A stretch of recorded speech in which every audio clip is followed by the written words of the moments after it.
May mga pangarap tayo na natutupad pero hindi naman nakatakdang magtagal. Kadalasan ay kailangan pa nating masaktan upang ating ma-realize na ang lahat pala ng bagay na ating hawak ay hindi panghabang buhay na mapapasa atin. Hindi panghabang buhay na hawak natin ang mga importante para sa buhay natin. May mga pagkakataon na kailangan natin itong bitawan nang sa ganun ay huwag na tayong masaktan.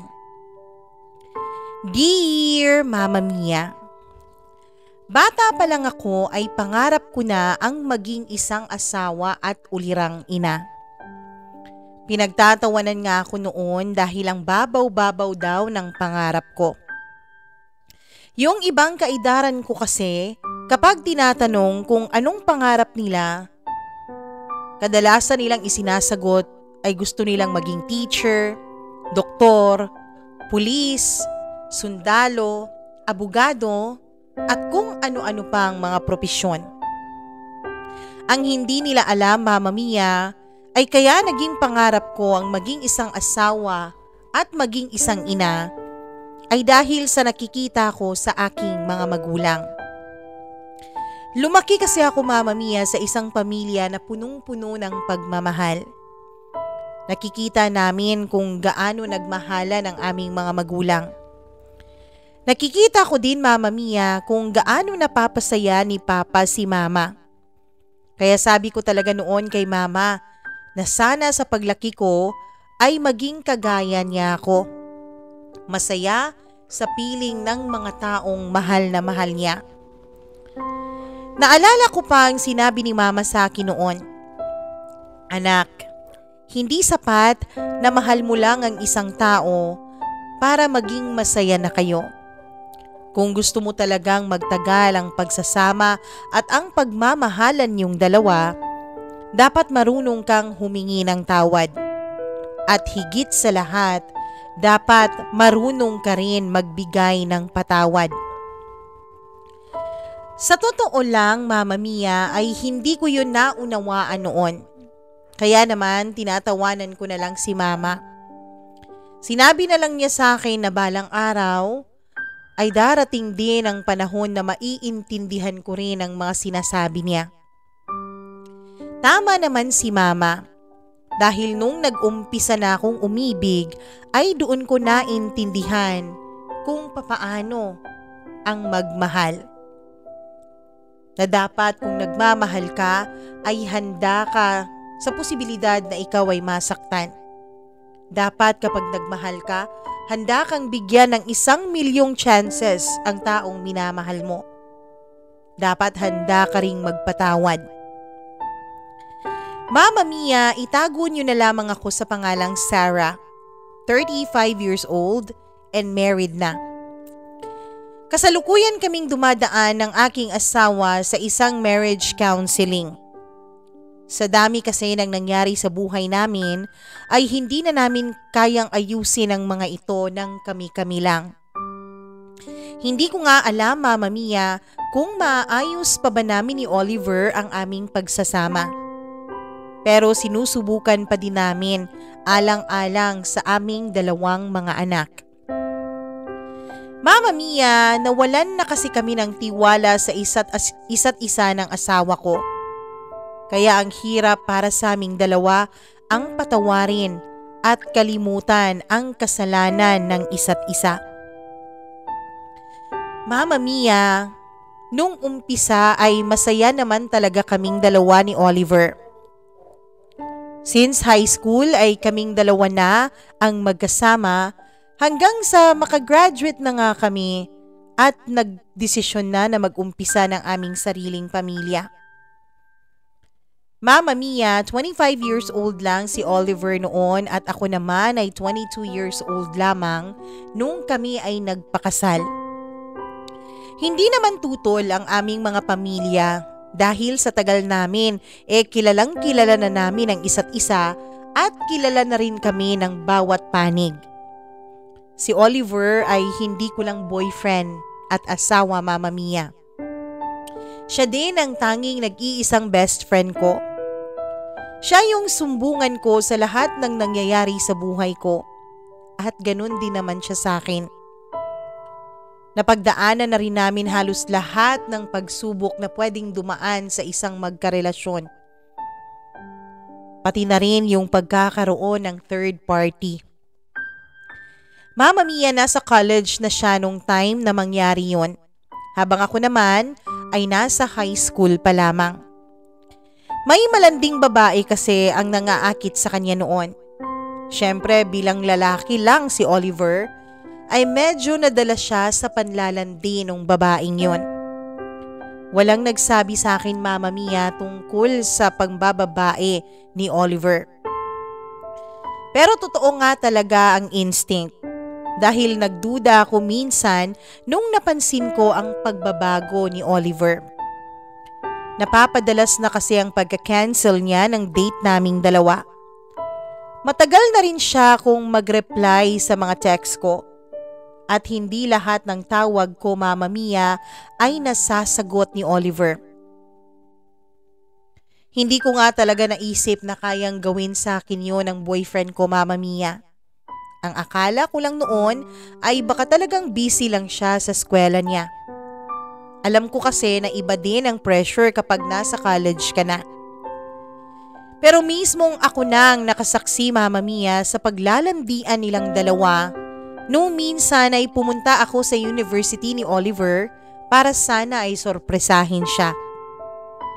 Mama Mia, naningkit talaga ang mga mata ko sa aking nakita. Si Oliver ay may kasamang isang babaeng nakasuot ng miniskirt habang nakaupo sa isang bench. Hindi lang pala bastang nakaupo, Mama Mia, dahil halatang halata kung papaano ikinikiskis ng babae ang hita niya kay Oliver. At itong boyfriend ko naman ay malapad ang ngiti habang kinakausap ang babaeng yon. Mama Mia, ang mga walang hiya ay magkahawak pa pala ng kanilang mga kamay at nakadantay pa sa legs ng babae. Pasalamat talaga sila, Mama Mia, dahil hindi ako pinalaking iskandalosa ng mga magulang ko. Kaya ang ginawa ko lang noon ay nilapitan ko silang dalawa nang nakapamewang ako. Kita ko ang gulat at takot sa mata ni Oliver nung makita niya akong nakatayo sa harapan nila. Isang sampal lang ang binigay ko kay Oliver nung tinawag niya akong love. Nakita ko din kung paanong namula ang mukha ng babae nang naintindihan na niya kung sino ako sa buhay ng lalaking nilalandi niya. Mama Mia, yun lang ang ginawa ko. Sinampal ko lang si Oliver at ni walang isang salita na lumabas sa bibig ko nung araw na yon. Umalis na agad ako sa lugar matapos kong masampal ang boyfriend ko. Nakasakay na ako ng jeep nung nag-umpisang tumulo ang mga luha sa mga mata ko, Mama Mia. Sobrang sakit ang naramdaman ko. Yun kasi ang unang beses na nasaktan ako ng dahil sa pag-ibig. Kaya hindi ko talaga alam kung anong dapat kong gawin upang maibsan man lamang ang sakit na nararamdaman ko. Mama Mia, tawag din ang tawag sa akin nung time na yon si Oliver. Pero wala akong lakas na sagutin ang mga tawag niya. Ang gusto ko lang gawin nung mga oras na yon ay magwala. Pero hindi ko alam kung saan. Wala din akong mapagsabihan sa nararamdaman ko dahil ayokong ipaalam sa pamilya ko, Mama Mia. Ang sabi ko nga sa iyo kanina, si Oliver lang ang tanging best friend ko. Kaya wala akong ibang pwedeng papagsabihan ng sakit na aking nararamdaman. Hindi pa naman ako sigurado kung maghihiwalay kami ni Oliver noon, Mama Mia. Hindi din naman ako sanay na mag-open ng problema ko sa pamilya ko since kay Oliver lang naman ako nag-o-open up. Kaya Mama Mia, sobrang hirap talaga ng nararamdaman ko nung mga panahon na yun. Ilang araw ko ding hindi sinasagot ang tawag at text ni Oliver. Pero kinorner niya ako isang araw dahil pumunta siya sa school namin. Hinila niya ako upang pumunta sa isang bakanting bench sa school. Mama Mia, doon ay humingi ng tawad sa akin si Oliver. Hindi daw niya mahal ang babaeng yun. Sadyang nadala lang daw siya sa init ng kaniyang katawan. Tandang-tanda ko pa, Mama Mia, kung papaano niya sinabi sa akin yun. Lalaki lang ako, love. May pangangailangan din ako. Hindi ko naman yun mahal pero kasi nag-o-offer siya sa akin ng sex. Sabi niya paliligayahin raw niya ako sa kama. Alam ko naman kasi, love, na hindi ka pa handang ibigay ang pangangailangan ko. Kaya nga nagtitiis na lang ako. Kaso lang, love, iba pala pag nandyan na yung handang ibigay sa'yo ng walang kapalit. Mama Mia, natawa na lang ako dahil ginawa pa niya akong dahilan kung bakit niya yun nagawa. Ako pa talaga ang may dahilan kung bakit nakagawa siya ng mali. Mama Mia, masakit pero pinili kong makipag-cool off kay Oliver. Ayaw niya sanang pumayag pero nanindigan ako sa gusto ko. 2 linggo lang po ang tinagal ng aming cool off dahil naging masugid na manligaw ulit sa akin si Oliver. Kahit busy siya sa eskwela, ay gumagawa pa rin siya ng paraan upang araw-araw niya akong mapuntahan sa school namin. Mama Mia, hindi ko rin naman maipagkakaila na mahal ko si Oliver, kaya naman pinili ko siyang patawarin. Pinilit ko din ang sarili kong kalimutan ang mga nangyari upang makapagsimula kaming ulit ng boyfriend ko. Tinulungan din naman ako ni Oliver para makalimot at matutong magtiwala ulit sa kanya. Mama Mia, nung nagkabalikan kami ni Oliver, ay nag-usap kaming dalawa tungkol sa sinabi niyang sex. Alam ko sa sarili ko, Mama Mia, na hindi pa talaga ako handa na pasukin ang bagay na yon. Kaya nagkasundo kami na kapag makaramdam siya ng sobrang init sa katawan niya, ay tutulungan ko na lang siya na makaraos. Pero hindi ko pa rin ibibigay ang pagkababae ko sa kanya.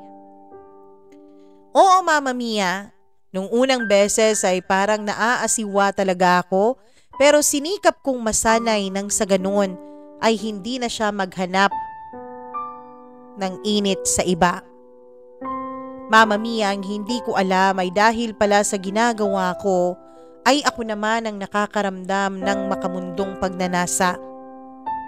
Oo, Mama Mia, sa tuwing tinutulungan ko ang boyfriend ko na makaraos sa init na kanyang nararamdaman, ay aaminin ko na naiisip ko kung ano kaya ang pakiramdam kapag magkaniig na kaming dalawa. Mama Mia, unti-unti ay nadala ko sa aking nararamdaman. Dahil nung unang beses na niyaya niya akong pumunta sa pad niya, ay pinayagan ko siyang angkinin ng aking pagkababae sa unang pagkakataon. Ang buong akala ko nga, Mama Mia, ay pagsisisihan ko ang ginawa kong yun. Akala ko ay magsisisi ako dahil binigay ko kay Oliver ang pagkababae ko. Pero yun pala hindi, Mama Mia. Dahil kakaibang saya pala ang dulot ng pakikipagtalik, lalo na't mahal na mahal ko ang lalaking pinagbigyan ko ng aking pagkababae. Sa totoo lang, Mama Mia, simula nung may nangyari sa aming dalawa ni Oliver, ay naramdaman ko na mas naging close kaming dalawa sa isa't isa. Naramdaman ko na mas naging malambing siya sa akin. Bagay na ikinatuwa ko ng labis. Mama Mia, ang nangyayari sa aming dalawa ni Oliver ay nasundan pa ng nasundan. Hanggang sa naging twice a week na ang routine namin sa pagtatalik. Napag-usapan na rin namin, Mama Mia, kung papaano if dumating ang araw na mabuntis niya ako. Nangako naman sa akin si Oliver na pananagutan at paninindigan niya ako at kailanman ay hindi niya ako iiwanan. Pinanghawakan ko ang pangako niyang yun, Mama Mia, at buong puso akong nagtiwala sa kanya. Mama Mia, simula rin noon ay mas naging maayos ang relasyon namin ni Oliver. Pakiramdam ko nga, Mama Mia, ay mas minahal pa namin ni Oliver ang isa't isa. Hindi na din niya ako binigyan pa ng dahilan upang magduda ako sa kanya. Naging mas malapit din kami sa pamilya ng bawat isa. Actually, pati pamilya namin ay naging close na rin. Hindi ko na nakikita ang sarili kong mabuhay nang wala si Oliver sa aking tabi. At lalong-lalong hindi ko nakikita ang sarili ko, Mama Mia, na magmamahal pa ako ng ibang lalaki bukod kay Oliver. Pati din po si Oliver ay ganun din ang nararamdaman niya. Dahil nung makagraduate ako ay agad niya akong niyayang magpakasal. At syempre, dahil mahal na mahal ko si Oliver at ultimate goal ko naman talaga ang maging isang asawa at ina, ay pumayag ako sa alok na pagpapakasal ni Oliver.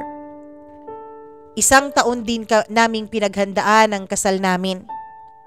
Pati yung pamilya namin ay nagbigay ng pera pandagdag sa gastusin ng aming kasal. Mama Mia, dreams do come true pala talaga. Dahil nakuha ko yung akin nung araw na ikinasal ako kay Oliver. Yun, Mama Mia, ang masasabi kong pinakamasayang araw sa buhay ko. Finally, sisimulan na namin ni Oliver ang bumuo ng sarili naming pamilya. Sisimulan na naming tuparin ang aming happily ever after. Mama Mia, matapos ang aming kasal, ay agad din po kaming bumukod ng bahay. Nagrenta kami ni Oliver ng maliit na bahay para sa aming dalawa. Swerte din po kasi nakakuha din ako agad ng trabaho. Nagtulungan kaming dalawa ni Oliver upang matustusan ang aming mga pangangailangan at ang aming mga pangarap. Mama Mia, nagkasundo kaming dalawa na mag-birth control muna. Mga bata pa kasi kami at alam namin na mahal ang magka-baby. Dapat muna naming paghandaan ito upang kapag nandyan na ay maibigay namin ang lahat ng kanyang pangangailangan. Sa totoo lang, Mama Mia, ay tama ang naging desisyon namin dahil mas na-enjoy pa namin ni Oliver ang isa't isa. Yung tipong parang kami lang dalawa sa mundo namin. Too good to be true nga. Dahil wala akong matandaan na pinag-awayan namin noon. Parehas kaming masipag sa mga gawaing bahay, tapos hindi rin kami nagkakaroon ng problema sa pera. Mama Mia, masaya lang talaga ang naging pagsasama namin ni Oliver. Magkasama naming tinupad ang lahat ng aming mga pangarap. Nagkaroon kami ng bahay at lupa, pati na din ng sasakyan. Nung naipundar na namin ang bahay, Mama Mia, ay doon na kami nagdesisyon na susubukan na naming bumuo ng bata. Susubukan na naming magbuntis. Hindi na kami gumagamit ng protection sa bawat pagtatalik namin simula noon. Pareho po kaming bata, Mama Mia, kaya naman parehos po kaming sexually active. Sa isang araw ay makailang rounds din po kami kapag wala kaming trabaho. Kaya hindi katakatakang matapos lang ang 3 buwan mula nung itinigil namin ang ginagawa naming birth control ay na-confirm na namin na nagdadalang tao na ako. Sobrang saya naming pareho, Mama Mia. Excited na kaming maging mga magulang dahil yun na lang talaga ang kulang sa buhay namin. Pati pamilya namin ay excited na rin. Lalong-lalo na ang parents naming dalawa na matagal nang gustong magkaroon ng apo sa aming dalawa ni Oliver. Mama Mia, sobra yung pag-iingat namin sa aking naging pagbubuntis. Lalo pa nung sinabihan kami ng doktor na medyo mahina ang kapit ni baby sa sinapupunan ko. Sandamakmak na mga vitamins ang nireseta sa akin ng doktor. Panay din ang dasal naming mag-asawa na maging ligtas sana ang baby namin. Sa awa naman ng Diyos ay binigay niya sa amin ang aming hiling, Mama Mia. Dahil matapos ang 2 buwan ng pag-inom ko ng mga gamot at vitamins, ay idineklara ng doktor na maayos na ang kapit ng bata sa aking sinapupunan. Mama Mia, hindi na din nagtagal ay isinilang ko ang aming panganay na si Sofia. Si Sofia ang nagdagdag ng kaligayahan sa aming 2 mag-asawa. Napakamasiyahin na bata ni Sofia, Mama Mia. Hindi ko nga alam na may kulang pala sa buhay ko hanggang noong araw na masulyapan ko na ang anak ko. Masarap na mahirap ang maging isang magulang. Lalo na kapag pareho kayong nagtatrabaho. Pero sa tuwing nakikita namin ang mga ngiti ng aming anak ay napapawi ang lahat ng hirap na aming nararamdaman. At bilang first-time mom ay hindi ko na rin maiwasan na ma-focus ang buong atensyon ko sa anak namin ni Oliver. Bagay na siyang pinag-uumpisahan ng pag-aaway namin ni Oliver. Dahil ayon sa kanya ay nakakalimutan ko na raw ang obligasyon ko sa kanya bilang aking asawa. Sa totoo lang, Mama Mia, ay hindi ko maintindihan itong si Oliver. Dahil nagtatalik pa din naman kami. Hindi nga lang kasing dalas noon. Mama Mia, hindi niya maintindihan na pagod ako, lalo pa at nagbe-breastfeeding ako sa aming anak. Dahil na din sa stress, Mama Mia, ay nasasagot ko siya ng pabalang sa tuwing nagrereklamo siya sa akin. Kaya naging major na rin ang away namin simula noon. Ilang araw din po kaming hindi nagkikibuan, Mama Mia. At sa totoo lang, kung hindi nilagnat ang anak namin, baka mas naging mataas pa ang mga araw na hindi kami nagpapansinan at nag-uusap ni Oliver. Doon ko napagtanto, Mama Mia, na pareho pala kaming mataas ang pride. Kaya alam ko na posibleng ito ang maging dahilan ng madalas na aming pag-aaway. Mama Mia, ayoko ng ganito. Kaya naman nag-compromise ako sa mga gusto niya. Sa tuwing nangangalabit siya, kahit pagod na pagod ako, Mama Mia, ay pinipilit ko ang aking isipan at katawan para lang mapagbigyan ang asawa ko. Kahit sa totoo lang ay hirap na ako. Mama Mia, minabuti ko na maging gano'n na lang na ako ang maghirap para wag na lang kaming mag-away. Pinagbuti ko lalo ang pagiging asawa at ina ko hanggang sa muli akong nabuntis ni Oliver. Nagsilang ako ng isang healthy baby girl. Pinangalanan namin siyang Olivia kasunod sa pangalan ni Oliver. At nung maisilang ko nga si Olivia, Mama Mia, ay mas naging abala ako. Mas naging busy ako dahil 2 bata na ang inaalagaan ko. Mahirap kasi talaga kapag may infant ka at may toddler pa. Mahirap pero kinakaya ko.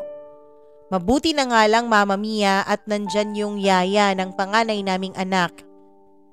Hindi ko kasi maaasahan si Oliver sa pag-aalaga at pagbabantay ng bata kasi mas gugustuhin pa niyang maglaro ng online games kaysa sa magpalit ng diaper ng anak namin. Sa totoo lang, Mama Mia, ito talaga ang labis kong kinaiinisan sa asawa ko. Ang laging sagot lang nito sa akin kaya nga daw siya kumuha ng yaya ay para sa mga ganyang gawain. Hindi naman sa masamang ama ang asawa ko, Mama Mia. Nakikita ko naman na nakikipaglaro siya sa mga anak namin. Yun nga lang hindi nagtatagal. Minsan nga hindi pa umaabot ng 1 oras ang pagbibigay niya ng atensyon sa aming mga anak. Napagod na din ako sa kasisermon sa kanya tungkol sa bagay na yan. Kaya naman hinahayaan ko na lang siya sa mga gusto niyang gawin. Ayoko rin kasi na mag-away kami lagi, lalo pa at nakikita na ito ng panganay naming anak. Ayokong nakikita iyon ni Sofia, Mama Mia, dahil alam ko na nakakaintindi na siya. At ayokong makikita niya kaming nag-aaway ng papa niya kahit ano pa man ang dahilan noon. Mama Mia, dumating ang araw na hindi ko na natiis ang sobrang pagkainis ko sa asawa ko. Kinausap ko si Oliver at sinabi ko sa kanya ang lahat ng nararamdaman ko. At bilang ma-pride siyang lalaki ay hindi niya matanggap, Mama Mia, yung nararamdaman ko. Ginagaslight niya ako. Kaya naman ay nag-away na naman kami. Magdadalawang linggo din bago niya ako kinibo. Pero parang dapat magpasalamat pa ako sa naging pag-aaway namin dahil nung nagkabati na kaming dalawa, ay nakita ko naman na may pagbabago sa parte niya, Mama Mia. Yung mga bagay na hindi niya gustong gawin dati ay ginagawa na niya. Tulad na lang ng pagpapalit ng diaper sa anak namin. Naging katuwang ko din siya sa pagpupuyat gabi-gabi dahil sa aming mga anak, lalong-lalo na para sa bunso naming si Olivia. Laking pasalamat ko sa pagbabago niya kasi naging malaking tulong yun para mabawasan ang stress ko. Idagdag mo pa yung pag-intindi niya sa akin sa tuwing wala ako sa mood na makikipagtalik sa kanya. Aaminin ko sa iyo, Mama Mia. Nung una ay nagtataka talaga ako kung bakit nagsimulang magbago ang asawa ko. Mama Mia, yung pagtataka na yun ay naging dahilan para may mga kung ano-anong bagay na pumapasok sa isip ko. Pero wala namang binibigay na dahilan si Oliver para pagdudahan ko siya. On time pa din naman siya kung umuwi ng bahay at hindi na rin babad sa cellphone niya. Kaya naman naisip ko na baka lang talaga nag-mature na rin sa wakas ang asawa ko. Baka naunawaan na niya, Mama Mia, na minsan ay wala talaga ako sa mood at baka naunawaan na niya na desisyon naming dalawa ang magkaroon ng anak kaya dapat sabay naming alagaan ang mga anak namin. Hindi yung puro ako lang. Mama Mia, kahit anong pilit ko, sinasabi talaga ng instinct ko na may mali kay Oliver. Umabot ako sa time na pinakiramdaman ko siya kung may nagbabago ba sa pakikitungo niya sa akin. Ewan ko ba, Mama Mia, alam kong may mali. Nararamdaman kong may mali pero hindi ko ma-pinpoint kung ano kasi hindi naman nanlalamig sa akin ang asawa ko. Kapag nangangalabit ako sa kanya ay pinagbibigyan naman niya ako. Yun nga lang, Mama Mia, parang mas mabilis na siyang matapos kumpara noon. Naiisip ko, siguro dahil hindi na rin siya sanay na nakikipagtalik. Dahil aaminin ko, Mama Mia, na may mga linggo na wala talagang nangyayari sa aming dalawa ng asawa ko. Kaya naman sinabi ko sa sarili ko na tigilan na ang pag-iisip ng kung ano-ano. Pero kahit anong kumbinsi ko sa sarili ko, Mama Mia, ay hindi talaga ako mapalagay. Kaya minabuti kong i-message ang isa niyang katrabaho na kakilala ko rin. Alam ko, Mama Mia, na nagmumukha akong praning na asawa pero wala na akong pakialam noon. Ang importante sa akin ay ang malaman kung ano ang totoo. Chinat ko si Ronald kung kumusta si Oliver sa opisina nila. Kung may problema ba ito or kung ano man. Wala naman daw, yun ang sabi ni Ronald. Sa katunayan, Mama Mia, ay mas gumaling pa nga raw si Oliver sa mga projects nito. Pinupuri pa nga daw ito sa buong opisina nila. Bagay na hindi nabanggit sa akin ng asawa ko. Nasaktan ako dahil doon, Mama Mia. May mga bagay na pala na hindi ko alam tungkol sa asawa ko. Hindi ko din alam kung pagkukulang ko ba kaya hindi niya nabanggit o sadyang wala talaga siyang balak na sabihin sa akin ang mga bagay na yon. Mama Mia, nag-umpisa na naman akong mag-overthink dahil doon. Hindi niyo ako masisisi dahil minsan na akong niloko ni Oliver nung college siya. Bagamat humingi na siya ng tawad, hindi naman mapagkakailang marupok ang asawa ko pagdating sa mga babaeng nagbibigay ng motibo. Marupok ang asawa ko, Mama Mia, pagdating sa usapang kama. Mama Mia, ayokong masira ang pamilya namin ni Oliver. Kaya pipigilan ko kung anumang bagay na pwede naming ikasira. Nagdesisyon ako noon, Mama Mia, na mag-resign na lang sa trabaho ko para mas makapag-focus sa pag-aalaga ng aking pamilya. Pero bago ko pa ipasa ang resignation letter ko ay kinausap ko muna si Oliver. Ang buong akala ko, Mama Mia, ay matutuwa siya sa naging desisyon ko, pero nagkamali ako. Dahil mahigpit ang kanyang pagtutol tungkol sa pagre-resign ko sa trabaho. Madami siyang dahilan na ibinigay. Kesyo baka daw kulangin kami sa pera kapag isa na lang siya na magtatrabaho para sa aming lahat. At baka daw dumating ang araw na maboard ako sa bahay namin. Palambing pa niyang sinabi na tsaka na daw ako mag-resign, Mama Mia, kapag may ipon na kaming dalawa. Yung ipon na tama ng pang-ilang taon. Mama Mia, naisip kong tama naman si Oliver. Kung tutuusin, mahirap nga naman kapag mag-isa lang ang isang asawa na magtatrabaho para sa buong pamilya. Pero Mama Mia, nung pagkasabi niya yun, ay iba ang naging dating sa akin.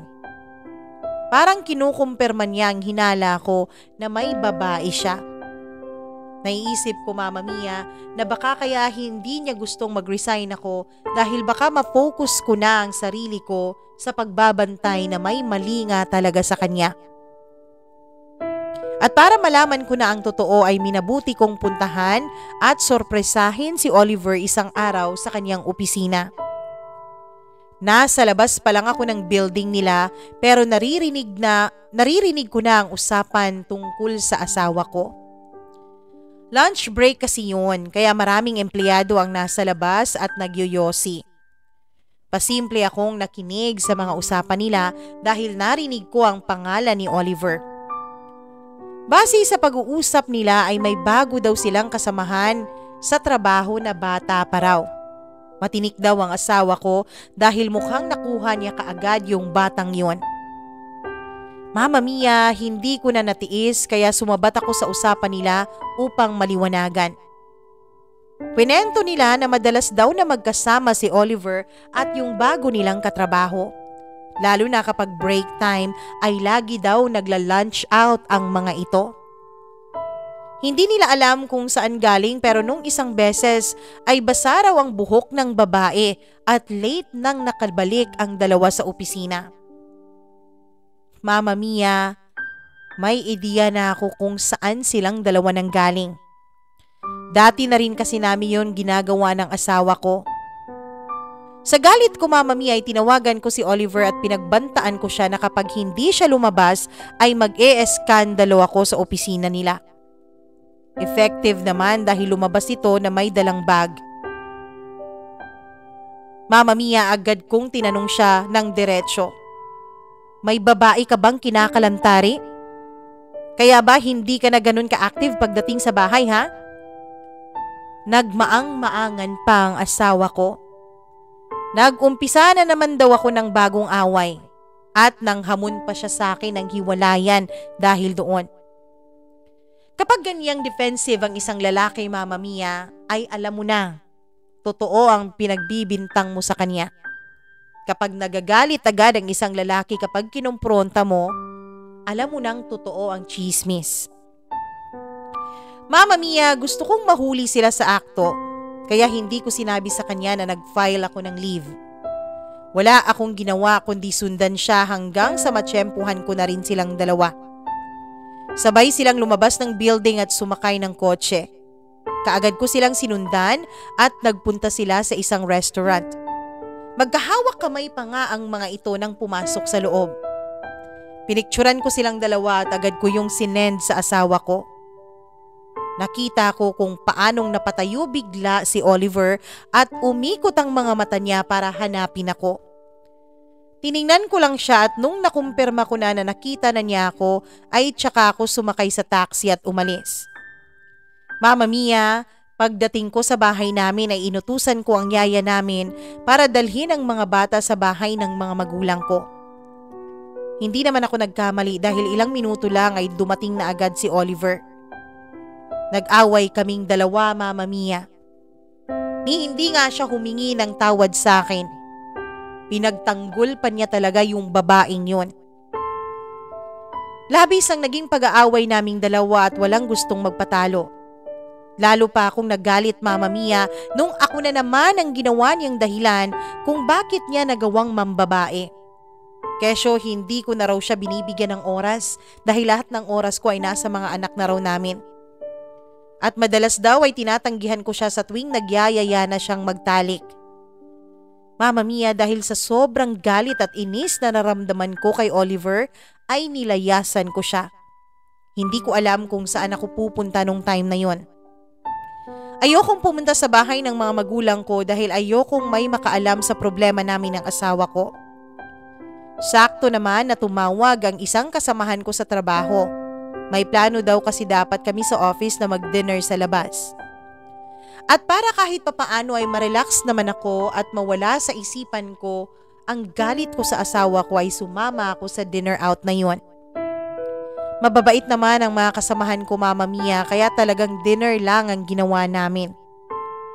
Matapos nga ang kainan ay isa-isa na ring nagpaalam ang mga kasamahan ko dahil may pamilya pa silang uuwian. Akala ko nga, Mama Mia, ay nakaalis na silang lahat, pero nagulat na lang ako dahil hindi pa pala umalis si Sean. Si Sean ay isa sa mga kasamahan ko, Mama Mia. Tinanong niya ako kung bakit pa ako nagpaiwan.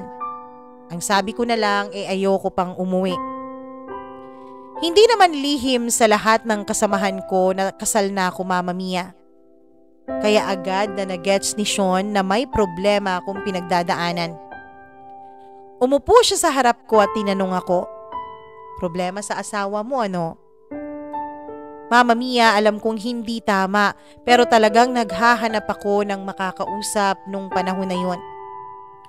Kaya naman naikwento ko kay Sean ang mga nangyari sa amin ng asawa kong si Oliver. Hindi naman kumikibo si Sean at talagang nakikinig lang siya ng taimtim sa akin. Nung matapos akong magkwento ay agad siyang nagbigay ng kanyang opinyon. Sinabihan lang niya ako na pag-usapan namin ni Oliver ang problema namin bago daw ito lumala at bago may makialam ng ibang tao. Mama Mia, nagkwento din si Sean tungkol sa buhay niya. Mas matanda pala siya sa akin ng 10 taon tapos hiwalay na raw sila ng kanyang asawa. Maliit na bagay lang daw ang pinag-awayan nila pero dahil hindi sila nag-usap kaya humantong ang lahat sa hiwalayan. Natakot ako sa sinabi niya, Mama Mia. Kaya naman minabuti kong umuwi para makausap ang asawa ko. Sabi ko na lang sa sarili ko, napatawad ko naman si Oliver nung nagloko ito sa akin nung college pa siya. Lalo siguro ngayon na may mga anak na kaming dalawa na dapat naming isaalang-alang. Mama Mia, nangako sa akin si Oliver na hindi na daw niya uulitin. At gaya daw noong una ay talagang sex lang ang sadya niya sa babaeng yon. Kahit masakit, kahit mahirap, ay tinanggap ko ang paghingi niya ng tawad, pero hindi yun bukal sa aking kalooban. Kaya siguro, Mama Mia, kahit nag-uusap naman kami, ay ramdam ko pa rin na may gap pa rin sa aming dalawa ng asawa ko. Kaya siguro kahit napatawad ko na si Oliver ay hindi ko makuhang magtiwala ulit sa kanya. Kaya minsan, Mama Mia, ay inabangan ko pa rin siya sa labas ng opisina nila. Medyo natuwa ako nung nakita kong hindi magkasama si Oliver at yung babaeng yon. Pero ang akala kong pagbabago, Mama Mia, ay panandalian lang pala. Dahil isang beses sinend sa akin ni Roland na katrabaho ng asawa ko ang mga litrato ni Oliver. Nakasabay umaalis at sumasakay pa ng kotse namin yung babae. Hindi tinupad ni Oliver ang pangako niya sa akin. Naging paulit-ulit ang pag-aaway namin, Mama Mia. Paulit-ulit din akong nasasaktan sa mga pangako niyang napapako. Mama Mia, sa sakit na pinagdadaanan ko, si Sean ang naging sandalan ko. Sa totoo lang ay nalulungkot ako dahil ang mga ganitong bagay ay dapat sa asawa ko sinasabi at hindi sa ibang lalaki. Pero nagpapasalamat pa rin ako kay Sean dahil lagi siyang handang makinig sa akin. Hindi pa din siya nagbibigay ng komento tungkol sa sitwasyon namin ng asawa ko. Basta ang sabi lang daw niya ay lagi lang siyang handang makinig kapag kailangan ko ng kausap. Mama Mia, aaminin ko na dahil sa madalas ko nang nakakasama si Sean, ay hindi ko napigilan ang sarili kong unti-unting mahulog ang loob ko sa kanya. Nakikita ko, Mama Mia, ang malaking pagkakaiba nila ng asawa ko. Kung dati ay puro problema ang sinasabi ko kay Sean, dumating sa punto, Mama Mia, na kinukwento ko na sa kanya ang tungkol sa mga nangyayari sa araw ko. Ang tungkol sa mga pangarap ko para sa mga anak ko. Pati na rin ang tungkol sa pagkatao at mga ambisyon ko sa buhay. Hindi ko alam, Mama Mia, pero parang nagkaroon kaming dalawa ni Sean ng mutual understanding. Bigla na lang isang araw, hindi ko namamalayan, pero bigla na lang nangyari na hinalikan niya ako, Mama Mia, at hindi ko na tinanggihan yon. Sinuklian ko ang halik niya hanggang sa yayainan niya ako na pumunta sa bahay niya.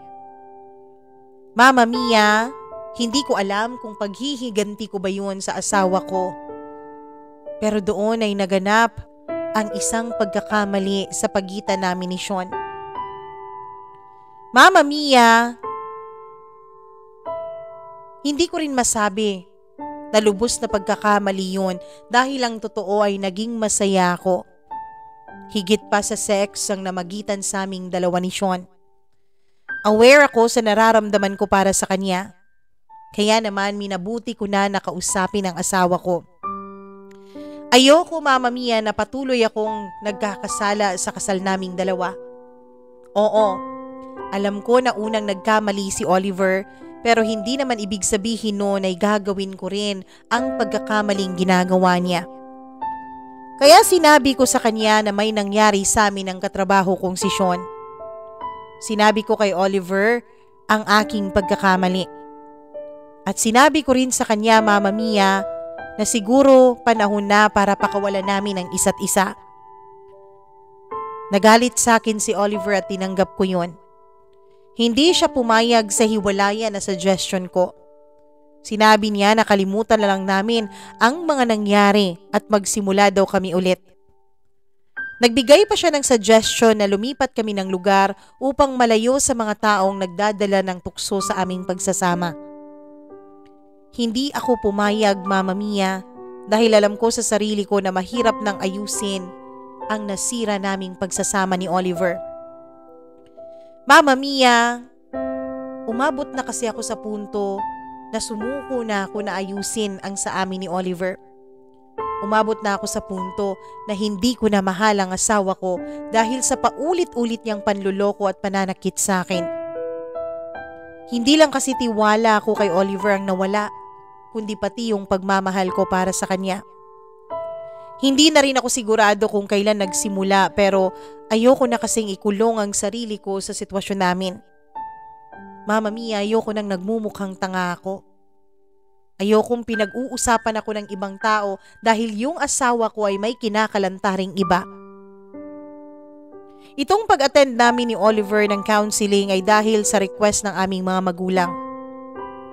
Sabi nila, baka raw may pag-asa pang maayos alang-alang sa aming mga anak. Iniwasan ko din muna si Sean para hindi na siya madamay pa at para masigurado ko rin ang nararamdaman ko para sa kanya. Mama Mia, sa totoo lang ay wala na akong nakikita pang chance para sa aming relasyon ng asawa ko. Ang gusto ko na lang ay maayos na hiwalayan sa pagitan namin nang sa ganun ay maayos din naming mapag-usapan ang magiging setup namin para sa mga bata. Alam kong ang dalawang bata ang mas maaapektuhan sa nangyayari sa aming dalawa ng papa nila. Kaya as much as possible, Mama Mia, gusto ko silang protektahan sa lahat ng ito. Mama Mia, dalangin ko na sana ay dumating ang araw na mapatawad na namin ni Oliver ang isa't isa, pati na rin ang mga sarili namin sa sakit na naidulot namin sa aming pamilya. Hanggang dito na lamang at maraming salamat sa pagbabasa mo nitong sulat ko. Sarah.